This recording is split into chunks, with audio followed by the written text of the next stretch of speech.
ជំរាបសួរពុកម៉ែបងប្អូនថ្ងៃនេះខ្ញុំសូមលើកយកវិធីធ្វើម្ហូបមួយមុខមានចំណងជើងថាបង្គាបបរគ្រឿងពិសេសសូមពុកម៉ែបងប្អូនតាមដានទស្សនាវិធីធ្វើ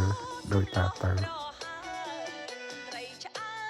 ចំណុចពិសេសនៃការធ្វើគឺត្រូវតាមឆ្នាំងលើភ្លើងឲ្យក្តៅរួចចាក់ប្រេងឆាលីងជាមួយខ្ទឹមសនិងសំបកបង្គាឲ្យឡើងឈ្ងុយបន្ទាប់មកដាក់ទឹកដាំឲ្យពុះរួច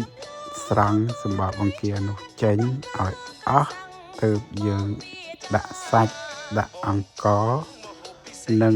ថែមគ្រឿងតាមអ្វីដែលយើងចូលចិត្តជាការស្រេចសូមបញ្ជាក់ថាវិធីធ្វើបបរគ្រឿងបង្គាពិសេសនេះវិធីធ្វើដូចបបរគ្រឿងទូទៅដែរគ្រាន់តែខុសក្នុងចំណុចពិសេសដែលបានរៀបរាប់ខាងលើរ